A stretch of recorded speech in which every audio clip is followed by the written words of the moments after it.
Hello students, मैं हूं प्रशांत पटेल और स्वागत है आपका ऑपरेशन रिसर्च की इस ऑनलाइन क्लासेस में। इसमें हम पढ़ रहे हैं ट्रांसपोर्टेशन प्रॉब्लम। उसके अंदर हमने सबसे पहले देखा कि वो क्या होता है ट्रांसपोर्टेशन प्रॉब्लम। उसके बाद में हमने उसके नॉर्थ वेस्ट कॉर्नर मेथड से उसको सॉल्व करना सीखा।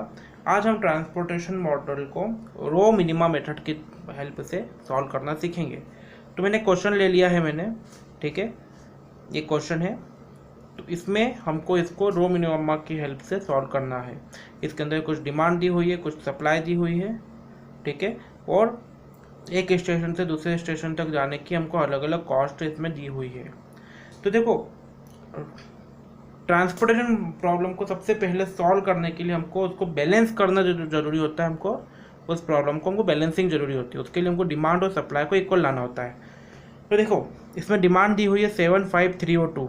अगर इनका सम करें हम तो 7 + 5 + 3 + 2 कितना होता है? ये होता है 7 5 12 13 14 15 16 17, ठीक है। सप्लाई की बात करें तो दी हुई है 6 1 एंड 10। 6 + 1 + 10, ये भी 17 होता है। 6 1 7 10 17। तो यहाँ पर डिमांड सप्लाई दोनों इक्वल है, मतलब कि प्रॉब्लम बैलेंस है, मतलब कि इसको हम आगे सॉल्व कर सकते हैं। तो हम सबसे पहले इसका इनिशियल बेसिक फिजिबल सॉल्यूशन निकालते हैं। उसके लिए मैंने ये टेबल को ऐसा कैसा यहाँ पर ड्रॉ कर लिया है।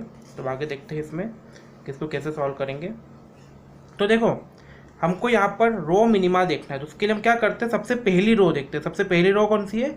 सबसे पहली रो हमको दिख रही है ये वाली रो। ये रो हमको दिख रही है सबसे पहली रो।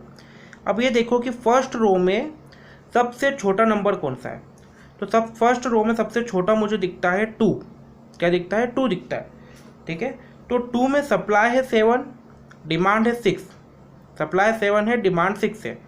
तो यहाँ पर मैं छोटा क्या है 6 है, तो 2 को 6 पूरा अलॉट कर दूंगा मैं। ये मेरा 0 हो जाएगा। यहाँ पर कितना बचेगा? यहाँ पर 1 बचेगा। प्लस प्लस चूंकि ये 0 हो गया इसलिए इस रो के बाकी सारे एलिमेंट को मैं कट कर दूंगा, ठीक है। यहाँ पर 2 को मैंने 6 दे दिया, इसको 0 मान लिया। यहाँ पर 1 बचा, बाकी इस रो के सारे एलिमेंट को मैंने कट कर दिया, ठीक है। अब बाकी जो बची 2 रो, उसको ऐसा कैसा मैं नीचे उतार लेता हूँ मैं। चलो उतारते हैं। ये 2 रो के 1 0 6 1 1 0 6 1, डिमांड भी 1 है। 5 8 15 9, 5 8 15 एंड 9, इसकी डिमांड 10 है। सप्लाई, इसकी सप्लाई में 1 लिखूंगा। 5 5 3 2, ठीक है।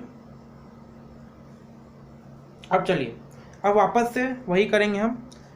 इसमें हम मिनिमम रो, पहली रो को देखेंगे। पहली रो में सबसे मिनिमम क्या दिख रहा है मुझे? इस फर्स्ट रो में सबसे मिनिमम दिख रहा है 0। 0 दिख रहा है, तो मैं 0 में सप्लाई है 5 की, डिमांड है 1 की। छोटा क्या है? 1 है, तो यहाँ पर मैं 1 अलॉट कर दूंगा। ये हो जाएगा पूरा 0। और अगर ये 0 हो जाएगा तो इस रो के बाकी एलिमेंट पूरे कट हो जाएंगे, ठीक है।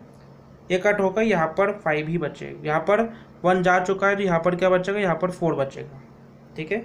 अब चूंकि ये भी पूरी रो कट चुकी है तो इसको हटा दूंगा। सिर्फ मेरे को मतलब होना चाहिए इस रो से, ये वाली रो से मतलब होना चाहिए मेरे को। तो इसको मैं नीचे उतार लेता हूँ मैं।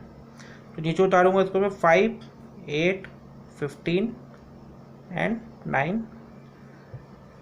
सब डिमांड है इसकी 10 पूरी। Supply 1 4 3 and 2, 1 4 3 and 2। अब एक ही रो है तो इसमें मैं सबसे छोटा देखूंगा। सबसे छोटा नंबर आता है 5। 5 पे सप्लाई है 1 की, डिमांड है 10 की, ठीक है। तो मैं यहाँ पर 1 की सप्लाई पूरी कर दूंगा। अब कितनी बचेगी डिमांड? डिमांड बची 9, ठीक है। तो इसको मैंने यहाँ पर लिख लिया मैंने, ये रही 9 डिमांड। इसको हटा दूंगा क्योंकि यहाँ की सप्लाई हो चुकी है। तो मुझे मिलेगा सिर्फ 8 15 और 9, 8 15 एंड 9। सप्लाई बची 4 3 एंड 2। अब देखो, इन तीनों में सबसे छोटा क्या है? इन तीनों में सबसे छोटा है 8। 8 की सप्लाई है 4, डिमांड है 9, तो मैं 4 पूरी सप्लाई कर दूंगा। ये मेरा 0 बचेगा। डिमांड कितनी बचेगी? 4 कर दी तो 5 बचेगी, ठीक है। और मेरे पास ये भी हट जाएगा कि सिर्फ 2 रो बचेगी मेरे पास में। तो इनको मैं इधर लिख लेता हूँ मैं, ऊपर की साइड में, ठीक है। क्या बच रहा है मेरे पास? बच रहा है पहला 15, के ऊपर सप्लाई है 3, 9 के ऊपर सप्लाई है 2, डिमांड बची मेरे पास 5। ठीक है, तो चलिए छोटा क्या है इनमें, छोटा 9 है, 9 पे 2 की सप्लाई कर सकता हूँ मैं, बचेगा क्या 3 बचेगा, ये 0 हो जाएगा। अब आखिरी में मेरे पास बच रहा है 15, सप्लाई बच रही है 3 और डिमांड बच रही है 3, तो इसको मैं पूरी 3 की सप्लाई कर दूंगा। ठीक है, तो ये भी मेरा 0 हो जाएगा, ये भी मेरा 0 हो जाएगा। तो ये मैंने सारी रो की सप्लाई कर दी। ठीक है, अब वापस से मैंने पहली वाली टेबल बना ली है, इसमें मैं जहाँ जहाँ पर मैंने सप्लाई करी है उसको मैं इसमें ड्रॉ कर दूंगा। जैसे कि देखिए, इसमें मैंने पहले सबसे स्टार्टिंग में करी थी मैंने कि इसमें 2 को 6 दिया था, तो यहाँ पर 6 कर दिया। फिर मैंने 0 को 1 दिया था, तो 0 को 1 दे दिया। फिर मैंने 5 को 1 दिया था, तो यहाँ पर 5 को 1 दे दिया। फिर 8 को 4 दिया था, 8 को 4 दे दिया। उसके बाद में 9 को 2 दिया था, तो ये 9 को 2 दे दिया। फिर 15 को 3 दिया था, तो यहाँ पर 15 को 3 दे दिया मैंने। ठीक है, अब मैं टोटल इनिशियल कॉस्ट निकालूंगा। टोटल इनिशियल कॉस्ट के लिए क्या करूँगा, सबसे पहले 2 का 6 से मल्टीप्लाई करूँगा मैं, फिर 0 का 1 से, फिर 8 का 4 से, 15 का 3 से, 5 का 1 से, 9 का 2 से। कितना मिलेगा मुझे, 6 2 जा 12, ये 0 हो जाएगा। 8 4 जा 32, 15 3 जा 45, 5 1 जा 5, 9 2 जा 18।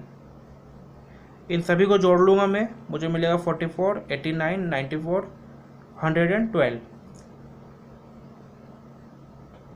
थोड़ी सी गड़बड़ हो गई है।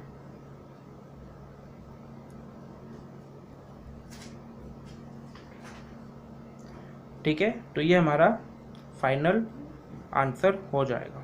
ठीक है, तो ये था हमारा रो मिनिमा। तो आज के लेक्चर के लिए इतना ही, अगले लेक्चर में हम अगला क्वेश्चन देखेंगे। Thank you.